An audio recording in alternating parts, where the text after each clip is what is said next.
Uh-oh.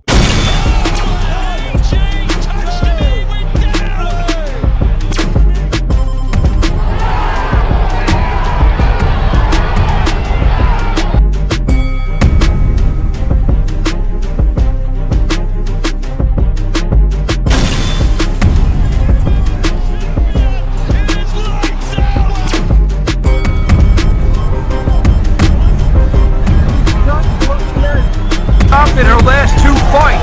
Good way hitting him from that way down.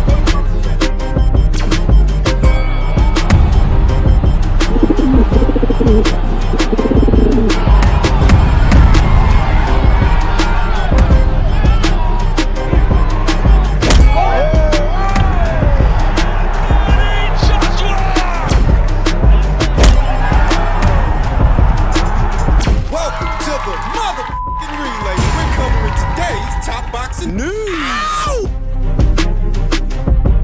Okay, we'll start with this. The latest as it pertains to the Jaron Ennis versus Cody Crowley homecoming fight, the homecoming fight for Jaron Boots Ennis and his debut under the Matchroom banner, and how the tickets for the fight seem to be selling well. Very well. Veteran boxing scribe Steve Kim, otherwise known as Stephen Kimothy, said, Boots Ennis is selling well in Philly. No surprise. He's not just talented, but he's a personable young man and entertaining. Bottom line, boxers need to be given the opportunity to build a base in their home region. The day boxing business went to casinos, that's when the erosion began. This is where tribalism has a place in boxing. You will have heard me say this before, that tribalism does have a place in the sport. It has a place, a space where it can exist and it can be productive. And it's here at the gate, and in some instances at the box office. That's where tribalism services sports the most. All of organized sports. Because in all of organized sports, tribalism is what sells the tickets. Tribalism.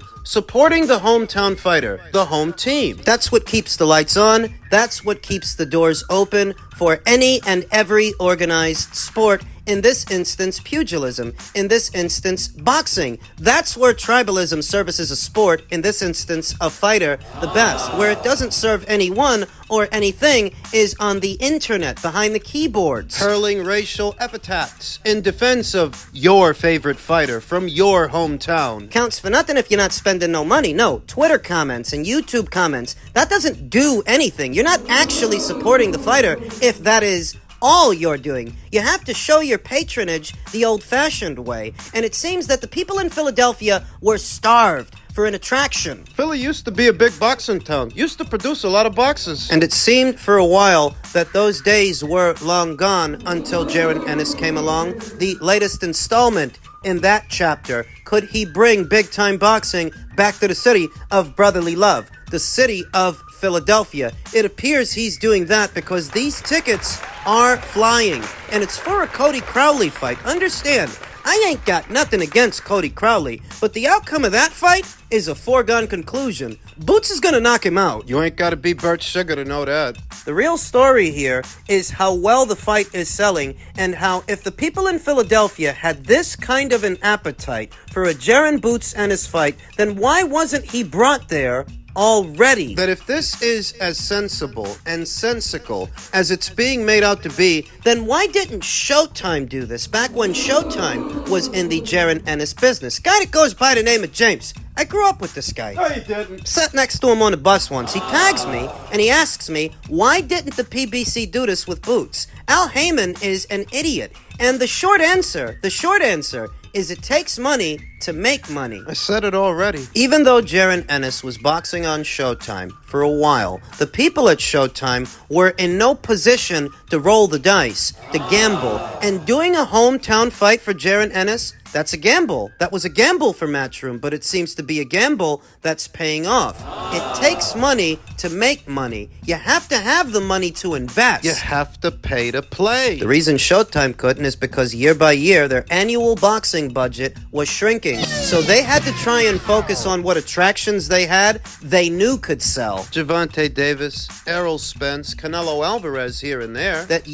you have to put the money up to do those fights too. But with those fights, you know they're going to sell something. You know they're going to sell, whereas Jaron Ennis was largely unknown. A developing fighter that you don't have the money to develop properly, whereas Matchroom, they have it. They have the money. The same Matchroom that was just named the #1 most valuable promotional outfit in all of professional boxing by Forbes magazine. It's not a coincidence. They have the money to develop a fighter, to give him a hometown fight and see how it goes. They have the money to buy into the game, roll the dice, see what you can win. In this instance, see what you can get back. You have to pay to play, but before you can play, you have to have the money. Matchroom has the money. That's it. Showtime was doing with this fighter was they were putting him on the undercards of PBC shows so that he can amass a following that way, but they weren't going to give him a hometown fight. They couldn't afford to take a gamble like that. Remember who was promoting him? Cameron Duncan was his promoter,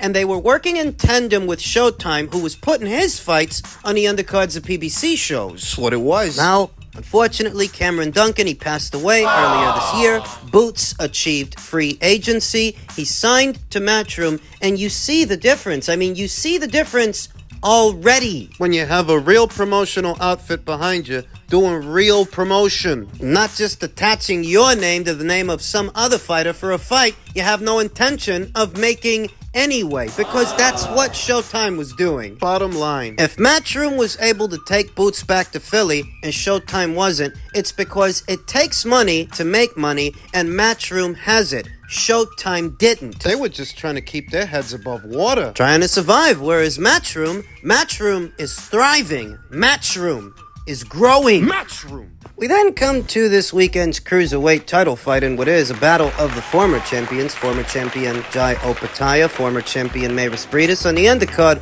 of Fury versus Usyk, a fight that is happening in the shadow of the main event, largely in part because it seems like a foregone conclusion. What's about to happen here? It seems like a foregone conclusion that Jai Opetaia is going to beat Mavis Breidis worse than he did the first time, because the first time was close to 2 years ago, and Mavis Breidis hasn't fought since then. He hasn't fought since July of 2022. We're in May of 2024. That's 2 months shy of 2 years. A 2-year hiatus. 2 years of inactivity for what is a 39-year-old Mavis Breidis, and I know that he really is one of the better fighters the cruiserweight division has seen in recent memory, second only to Oleksandr Usyk, who's fighting in the main event. They stripped Jai Opetaia for a guy who ain't fought in 2 years? More or less. That's what the IBF did. The IBF relieved Jai Opetaia of his IBF title on the premise that Mavis Breidis was his mandatory challenger, and I think he was going into either the Ellis Zorro fight or the Jordan Thompson fight. It was one of those fights. The IBF told Jai that unless he fights Mavis Breidis next, they're gonna strip him, which they did. But I don't understand. If Mavis Breidis hasn't fought since the first Jai Opetaia fight, how the hell was he the mandatory challenger? It's because he wasn't the mandatory challenger initially. Initially, it was Matthias Masternak, who ended up withdrawing from the Jai Opetaia fight. Then, mandatory status went to Richard Riakporhe, who also withdrew. At that point, Mavis Breidis was the next highest ranked contender, so that status went to him. When it did, the IBF so chose to enforce that mandatory at a time where Jai Opetaia was attempting to keep busy, keep active. I do believe it was the Ellis Zorro fight where they told him if he goes ahead with the Ellis Zorro fight, they're gonna strip him, which they did, just for Jai to end up fighting for that same title he lost in his very next fight. That was redundant. Was stupid. Here and now, close to 2 years from their initial meeting, and I remember their initial meeting. I remember that Jai Opetaia was too fast at the start, too sharp for Mavis Breidis, who was already getting long in the tooth, already getting up there in age. I remember when they first fought, in the early goings of the fight, Jai drew blood early. He opened up Mavis Breidis' face. To Mavis Breidis' credit, he grew into the fight as the fight progressed, started landing some hard punches of his own, broke Jai Opetaia's jaw into places, still having some spirit. Some fight. Might have lost his belt that night, but he did all right. The problem? That was close to 2 years ago. Close to 2 years later, Jai Opetaia has fought 2 times in the last 12 months. He fought 2 times late last year, the Jordan Thompson fight and the Ellis-Zorro fight, whereas Mairis Breidis, he hasn't seen action at all, and he's close to 2 years older. 39 years old to Jai Opetaia, who's 28. He ain't got no ring rust to shake off. He was too fast for Mairis Breidis close to 2 years ago. What do you think he is close to 2 years later when Mairis Breidis hasn't been doing much of anything? I just get the sense that Mairis Breidis, he was already courting retirement. Think about it. If you fought Jai Right. in July of 2022, you had the whole rest of the year to schedule a rebound fight, something easy to get you back in the winner's bracket. Mairis Breidis didn't do that. What he did do was spend a lot of time chasing around Jake Paul. What? Now maybe, just maybe, the fight was so physically taxing that you need to take the rest of the year off. Okay, so you do that. Fine. What about the whole of 2023? What about the whole of last year? You're telling me you didn't have any time to schedule a rebound fight at any point last year. These circumstances are much worse than they were in the first fight. I think Jai's gonna stop him. It's hard to imagine anybody ragdolling Mairis Breidis, but if anybody's gonna do that in today's cruiserweight division, it is Jai Opetaia. He laid into him early in their initial meeting close to 2 years ago. 2 years later, he's more vicious, more spirited, more active. Fought 2 times in the last 12 months. If Mairis Breidis can make a fight of it like he did the first time, more power to him, because their initial meeting really was a barn burner. It was a slobber knocker from start to finish. One of the more entertaining fights that I saw that year. If he can make a fight of it, great. But my best guess, this fight don't go to distance. It don't go to whole 12 rounds. This time, I think Jai's gonna beat him, but he's gonna beat him worse, and he's gonna stop him. Jai Opetaia, by way of knockout or technical knockout, is the logical choice. I have nothing against Mairis Breidis, but these circumstances, they just don't favor him. Now, when it comes to the main event of that same card, I've seen a lot of the boxing scribes asking this question, the question that Stephen Kimothy poses here. Yeah. If this guy being Oleksandr Usyk, Usyk! if he wins on Saturday, should he be considered the number 1 pound-for-pound fighter in the sport? He's not the only one asking that. I think I saw Michael Benson asking that, the people over at IFL, all asking the same question, that if Usyk wins on Saturday, should he usurp either Naoya Inoue or Terence Crawford as the number 1 pound-for-pound fighter in the sport? You may be asking yourself, why would they ask that? Those guys are 3 division champions, 4 division champions, whereas Usyk, he's only been a champion at 2 weights. And it is true. They have that over Usyk, that they've been champions at more weights because there are that many more weights they can climb up to, whereas Usyk, he's basically hit a ceiling. There are no more divisions to climb up. They have that over him. But what he has over them... What? Reality.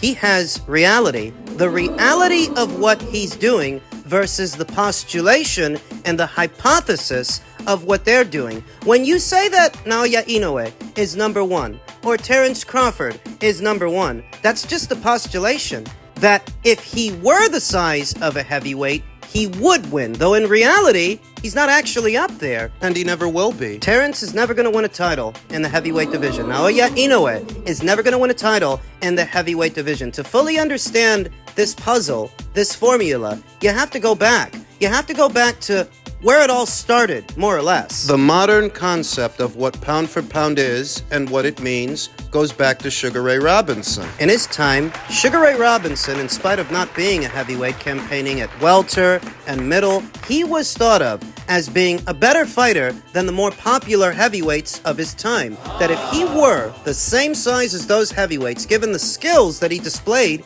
he would beat them. That he was pound for pound a better fighter than they were. That 160 pounds of Sugar Ray Robinson has more skill than 200 or 222 pounds of some palooka, some heavyweight. Pay attention. That even if that heavyweight were able to beat Sugar Ray Robinson in a real-life setting, it's not because the heavyweight is better, it's just because he's bigger. So if you made Sugar Ray Robinson bigger, if you gave him that size with the skills he already has, he would beat that heavyweight. That's what the formula is. Needless to say, Sugar Ray Robinson never actually won a heavyweight title. But he is widely regarded by many boxing scribes, boxing nerds, and historians as the modern-day father of the pound for pound, that it all goes back to him and it's all based on him, what people thought of him. Fast forward. Over the years, there have been a lot of fighters that sat atop the throne as the number one pound for pound fighter in the sport, but very few of them actually went up to heavyweight and won a title there. The only guy I can think of who started out at junior middleweight and ended up all the way up there at heavyweight. It was Roy Jones Jr. when he fought John the Quiet Man Ruiz for the WBA title at heavyweight. Now, why is that important? Because with Roy, it wasn't figurative or symbolic. It wasn't a postulation. It was reality. Here you have a fighter who isn't a career heavyweight. He didn't start out there, but eventually he moved up, and he was so good, he was able to win a title there. The literal embodiment of what a pound-for-pound fighter is. Now, the rest of the time, whether it's Floyd Mayweather or Canelo Alvarez or Gennady Golovkin or Chocolatito or Inoue or Crawford, the rest of the time and most of the time, it's just symbolic. It's just figurative. None of those guys went up to heavyweight and did anything. They're pound for pound number one. At one point, every single one of those guys was ranked the number one pound for pound fighter in the sport. And there's nothing wrong with that. There's nothing wrong with it, but what you have to understand is that with them, it's just symbolic. It's figurative. With Usyk, it would be literal. Be reality. It's not a hypothesis. He's really up there. He's really winning belts. And he's just one fight away from becoming that division's undisputed champion, in spite of not being a career heavyweight, in spite of lacking the size of today's heavyweight. And that's the argument. For Usyk to usurp either Naoya Inoue or Terence Crawford as the number one pound for pound fighter in the sport, when you say that those two guys are number one pound for pound, it's symbolic. They're not actually up there at heavyweight. This guy is. And if he beats Fury, well, it's not because he's bigger than Fury. He so clearly isn't. It's not because he's stronger. It's because he's more skilled. That if he wins, in spite of his lack of stature and size, it's his skills that will see him through, that have been seeing him through ever since he moved up there. The literal embodiment of what a pound-for-pound fighter is. This guy's so good, he can actually go up there with the heavyweights and beat them. He's number one if he wins. He's number one on my list. If he loses? Fury don't get to get ranked on the list because the list is not for career heavyweights. It's not for guys who've spent their entire career at heavyweight because you already have the physical advantage. You're already bigger than everybody else. So why would you be on a pound-for-pound list? Most people don't understand that. That when you say that Fury's going to be too big and he's going to be too strong for Usyk, well, you're not talking about his skills then. You're talking about his size. And if his size is what wins him the fight, it's the opposite of what pound for pound is all about. Pound for pound is about skill overcoming size. Not the other way around. I don't know how you guys are going to do it if Usyk wins on your own pound for pound lists, but on mine, on the Ring IQ pound for pound list, if he pulls this off, and he does it in good fashion, he may usurp the both of them, both Inoue and Crawford, as number one.